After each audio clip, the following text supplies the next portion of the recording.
Hello everyone, welcome back to Sounds of Her Love. Let's go ahead and continue. Let's go ahead and ask about Carrie's mom. I'll ask. It's something I'd like to know. Leaving it unanswered will just make me more inquisitive as the night goes on. It might not be polite, but it's a surefire way to get an answer.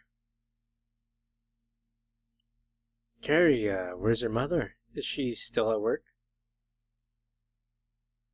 Carrie stalls her answer, looking at me disdainfully before turning her head aside. A sharp contrast with what I am normally used to. The elephant in the room is making itself increasingly apparent, but I don't think addressing it did any help. I don't want to talk about her. Come on, let's go in for dinner. Carrie bitterly avoids the topic, walking into the room ahead. Bringing up her mother has definitely upset Carrie. I'd be an idiot if I didn't notice that. The gritty harshness between Carrie's typical sheepish personality and the rough defensive Carrie I just saw. Nothing can clear the thought from my mind. Certainly what I did was wrong, but standing here dawning on it won't do me any better. All I can do is hope that Carrie will have forgiven me whilst I step forward into the dining room to join the Irwoods in their evening meal. The dining room is spacious, the walls plastered with Western decor and sports memorabilia. The table, mahogany, makes itself distinct as light reflects off its polished finish. It looks expensive, topped with various plates and cutlery, more than ready to present whatever is on the menu today. Carrie's father had never told us what it was that we're having. We like to keep touch with our heritage. Outside, we try our best to adapt, though. Carrie must have caught me gazing around the room. Several photos of sports teams lined the walls, possibly rugby by the looks of it. I'm sure it's a national sport. She must have a hard time adapting to a new country, though I'm not sure how long she's been here. I'll refrain from asking. Now is the time to savor the moment with her. I can understand. Connecting with your heritage is an important thing. The only reason I go to our school is to do just that. My mother made me. Come to think of it, I've never told Carrie about me being half English. Your heritage. You're only half Japanese, aren't you? I don't look like the typical Japanese male by any sense, so it's only reasonable that she would conclude that. I'm half English, though I've never actually been there. Born and raised in Japan. Interesting. Your English is pretty good. Well, my father made me learn it every day. Even though he's Japanese, I'm sure he thinks he's English though. He only reads and publishes books in English. He even married an English woman. I'm sure he would have moved there if his company needed someone to act as a foreign representative. Thanks?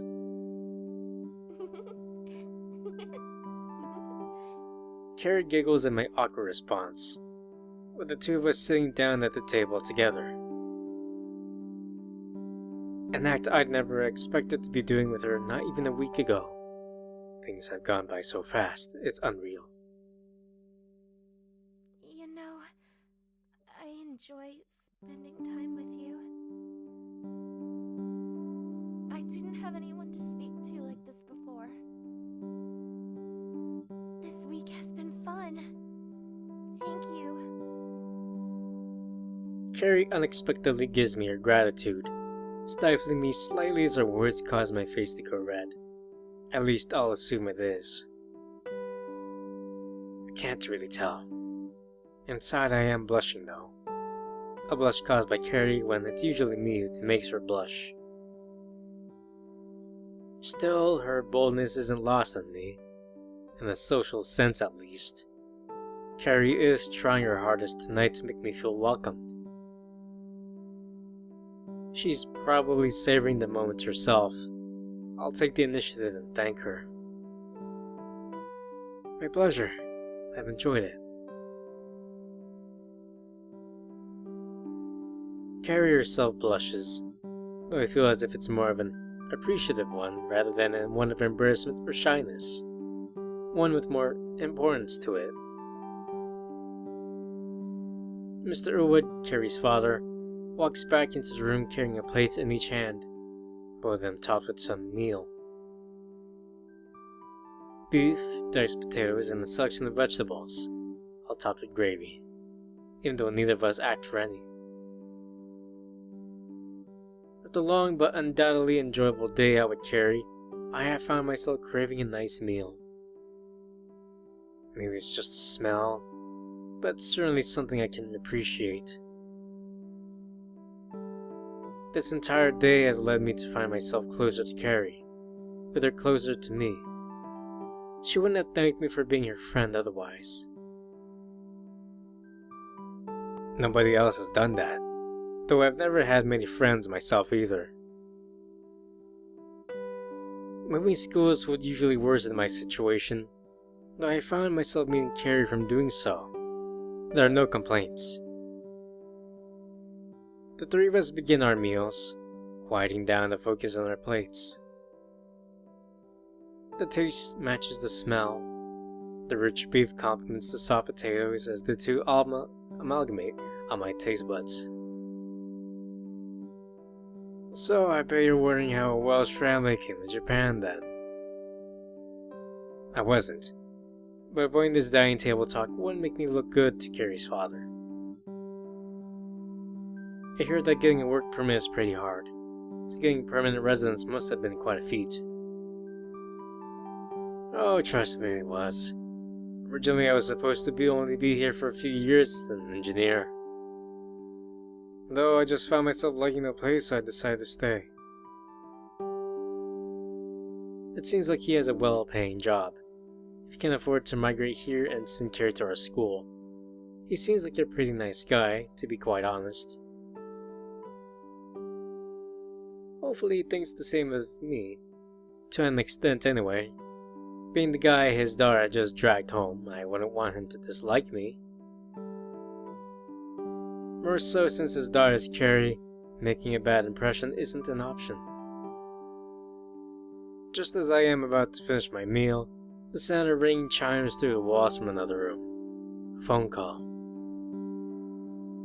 Excuse me, let me just take this. Mr. Urwood rises from his seat, leaving me and Carrie alone to ourselves once again. It would be a rude thing to say that I'm glad that he is gone, but only because I get to spend extra time with Carrie. Alone, that is. Carrie remains silent next to me, much to my displeasure. I thought it would be easy to come with a topic to talk about, but right now, Carrie seems disinterested in my presence. A sad look coats her face. Despite its beauty, if I could call it that, the fact that her expression has shifted from a once happy and content one to one of desolation is making me concerned. The cause of Carrie's dejection is soon apparent. Through the walls flows the sound of Carrie's father, a sound of anger. I try to make out some of the words. Why is it my fault? You're the one who decided to ruin everything. We have a daughter, you know. Have you ever taken her thoughts into consideration? My own mood plummets, taking in one word after another. This is the reason Carrie's mother isn't here. The relationship between her parents has been crumbling before her, by the sounds of it. I really don't want to get myself caught up in this.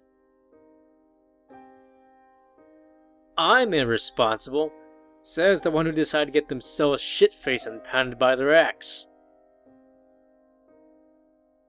The evening should not have gone in this direction. Carrie's father is probably kicking himself now that the dinner has been disrupted. It's not very impressionable to argue with her wife in front of guests. I want to blame him for getting carried away. Feeling a tug on my arm, I see Carrie's slender fingers grasping my sleeve as she gently pulls on it, still carrying that same sad expression, the one that hurts me. I don't want to see her like this. However, what is going on between her parents concerns me.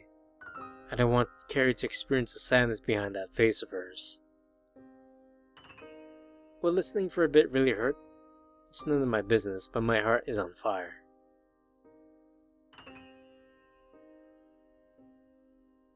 Let's go with Carrie. Carrie continues to pull on my sleeve, conveying her signal to me. With sadness and sorrow. She must want to speak to me about something. I rest my hand upon hers, and I give her a nod, after which she stands with me and the pair of us leave the dining room for the lounge. Coming to a standstill, Carrie turns towards me as we both remain still in the center of the room. Nothing but a small lamp illuminates the space around us, giving Carrie's sad, melancholic face an orange tint as she looks towards me. Please, forget about what you heard tonight. I didn't want to get you involved in all this. Carrie looks towards me with those woeful feelings deep within her eyes. Seeing her like this is really upsetting. What we've gone through over the past several days mean a lot to me. I'll do anything I can to make her happy, even if I can't resolve the issue. Carrie, I don't want to see you like this. Please, if there's anything I can do for you. Please, just stop! Carrie's voice is sharp, as if it is tainted with anger. It's complicated. I didn't mean to get angry. It's just her. Carrie resents her mother. This woman must have caused her so much stress. This process is painful for everyone, but seeing someone go through this is something I can't stand. I want to be there for her. Carrie, you're an important friend to me. Really? Yes, really. Okay. I'll tell you. You're an important friend to me, too. Follow me. Carrie leads me out of the lounge, without giving me a clue as to where Wait, hold on. Carrie leads me out of the lounge without giving me a clue as to where she is taking me. Clearly she wants me to know more. She wants me to be there for her. Knowing that my words reached her, it makes me more than happy.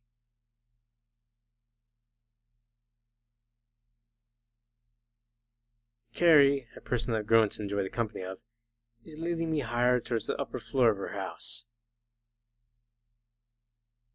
Our relationship has blossomed unexpectedly, flowering a friendship both of us cherish with nothing but pure passion. I can only assume she's leading me to her bedroom. An action which would be typically suitable for this situation is for me to get flustered, complicating things by assuming the most raunchy and far-out situation. She wants to talk, though. That I can tell from what we are subject to downstairs, it's obvious that she wants to address it. Carrie leads from in front, forcing me to divert my head in an act of politeness as to not look up her skirt. She can't see me anyway, so she wouldn't know if I did. Now is not the time for that, though. This way. Her voice is firm, as if she has found something inside of her that's pushing her forward, giving me the courage to speak. Inside, though, she must be nervous. the entire situation between her mother and father wouldn't be something she could easily talk about. I traced Carrie's footsteps with my own as we walked down the hall towards her room. Her body is rigid, filled with a composure of sorts.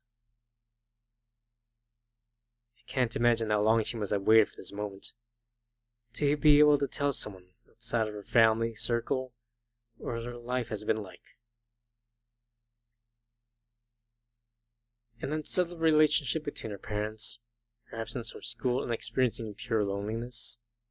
All that must have accumulated into an emotion of anger and misery, one of sadness. In a way, I'm glad I found her. But I can't be the one to solve her problems. I want to help her.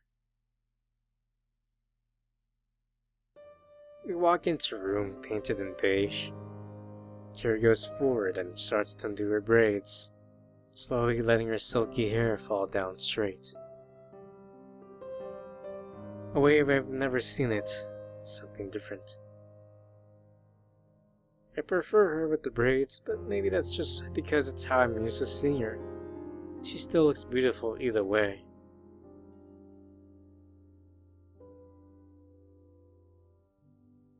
Carrie rests her glasses on her nightstand, then takes a seat on her bed. The pink love heart embellished bedding gives off a girlish vibe. I still feel as if they suit her. She herself holds a downcast expression. The smooth skin of her hands clutch her knees tightly. Be a cute pose if she wasn't plagued by the sorrows of her past, no matter how recent they may be.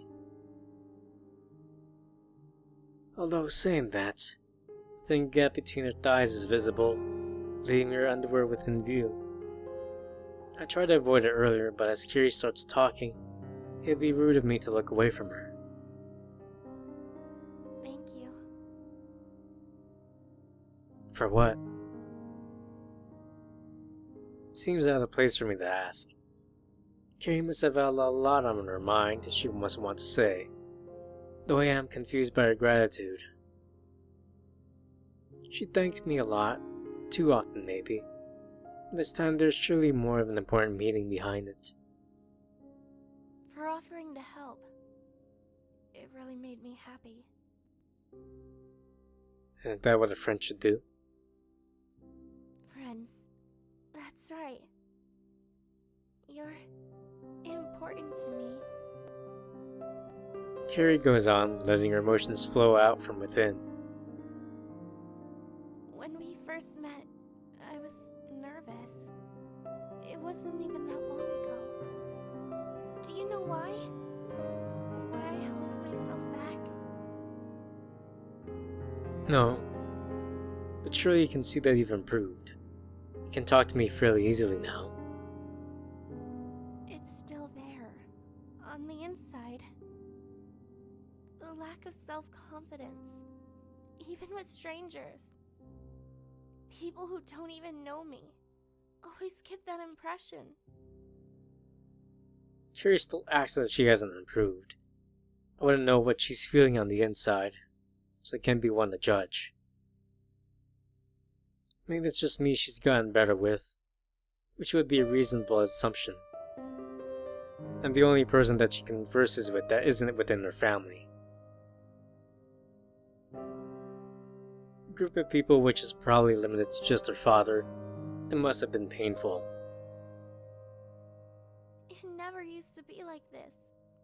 Though I was always a quiet person. In the past, I never really had a good social life. There was this one girl who never really liked me. Thinking about it now still makes me feel sick and angry. It was 2 years ago. I want to ask her, why didn't she speak up for herself? Though actually asking would be rather spiteful. A lonely girl trying to study for exams. It would have been quite a stressful time. Knowing the education system, they wouldn't have done much for her, or didn't. I don't know if she had spoke to any teachers.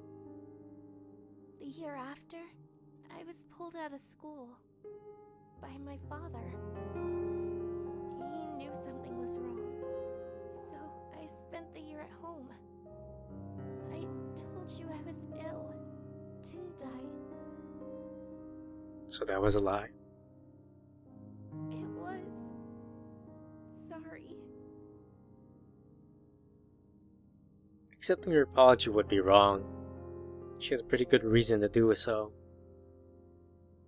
After it all, I felt nervous. I couldn't socialize. I feared a reaction. If I went through that again, I wouldn't know what to do. Then I came back and met you. So it wasn't easy for Carrie to open up to me. It almost seems as if I forced her to, but how quick it was all gone. From a different perspective, I would be standing here now if she didn't want to get along. Nobody would outright refuse any interaction. It was just hard for her, for an understandable reason. It makes me feel happy that she had found out what she had been looking for. That girl had gone, so I went back. But I was still scarred with loneliness. Everyone knew me from before and stayed away. But you were there, and you gave me an opportunity. That's why I want to thank you for becoming my friend. You mean a lot to me. Carrie stands from her bed, finishing by giving me her warm-hearted regards. It's a thing which she has always done during the time we've known each other. She's usually quite polite. This, however, is something much more than that. Something special, both to her and to me. Thank you. I'm glad I could be there for you. You're an important friend to me too. I told you before, didn't I? Carrie nods and smiles, wiping the melancholic expression clean from her face. It's a wonderful sight. To know that our friendship means this much to her, it really makes me happy. Thanks. The pair of us stand together in the center of Carrie's bedroom, basking in the presence of the other. Around us is silence, barring the light sounds of traffic from outside. It's a lovely atmosphere, something which makes me feel warm inside. I don't know what her father's doing, but he must have realized we have gone. Luckily enough, we're not in my house, or my father would be in here the moment we left this site. So, I guess you got to see my bedroom.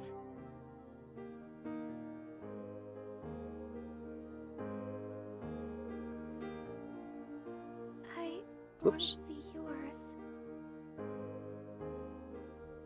I guess I did. I want to see yours. Though it's probably a bit messy. Out of nowhere, Carrie throws me a jab as she stands before me with a complacent grin. She is right though, my room is a tip. If I ever did have the courage to bring Carrie anywhere near my family, particularly my father, then cleaning the room would be somewhere on the list of priorities. Well, what can I say? You should take pride in your tidiness. Carrie giggles at my statement, an act of familiarity which I'm glad we could achieve. Moments ago, Carrie was recalling thoughts from a time filled with a wealth of dictionary words. Sadness, depression, loneliness.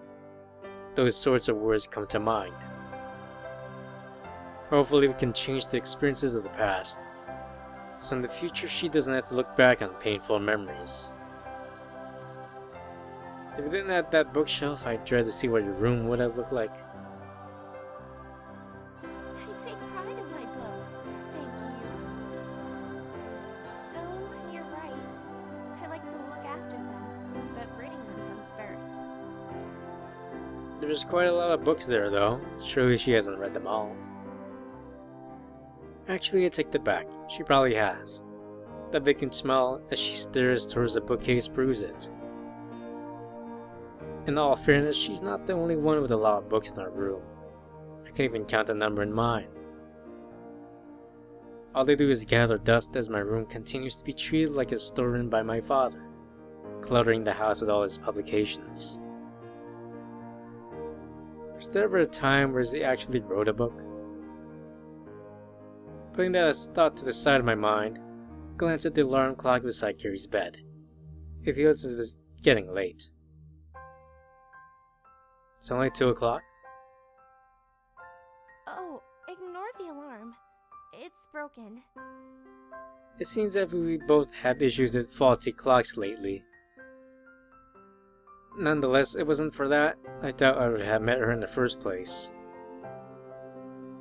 Realizing that I'm in fact wearing a watch, I raise up to check the actual time. Before seeing it myself, Carrie is quick to the point. It's getting late, isn't it? Yeah, I should probably head back soon. Can't even imagine what my sister might get up to. Carrie smiles, though that wonderful sight quickly turns back into a frown. I'm sorry about earlier. It's okay, Carrie. You don't have to apologize. In reality, it is your father's duty to apologize, even though I wouldn't blame him for his actions. It seems as if Carrie's mother, who is a loose cannon, Carrie herself definitely isn't fond of her. Shall we head downstairs then? Yes, let's. Carrie and I make our way out of her room and down the stairs, leaving behind what was both a special yet somehow depressing moment for both of us. Carrie had to recall the time she wanted to forget. At the same time, it made us closer. I now realize that she didn't even speak much about her family issues. But I can't blame her for, but it's the reason the two of us left the dining table. All I have to do now is wait until she's ready to speak about such things. Being able to help her is something I want to do. I walk down the hall towards the doorway, Carrie getting ready to see me off. I don't know where her father is, but I'll just have to speak to him another time. Thank you for tonight, Carrie. I should be thanking you. I'm glad you came. Despite... Don't worry about that, Carrie. It's alright. Carrie smiles warmly, holding the handle of the door in her hand. I'm sure neither of us is ready to go yet, but I have to get back home nonetheless. I'll see you on Monday. She blushes, leaving me to give her a smile in response. I don't think I'll ever get tired of seeing those rosy cheeks. Alright, Carrie. I'll see you then. Bye. Shutting the door behind me, Carrie and I are now separated. Myself, feeling happy despite the cold of the evening. Her, well, I'm not really sure how she's feeling. In all honesty, I hope she is feeling better. Talking with her really made me feel closer to her. Maybe even something more. I take my steps out of the garden, a pretty one at that. Each flower still vibrant in the evening sunlight. It's quite a beautiful sight. It is Carrie's after all.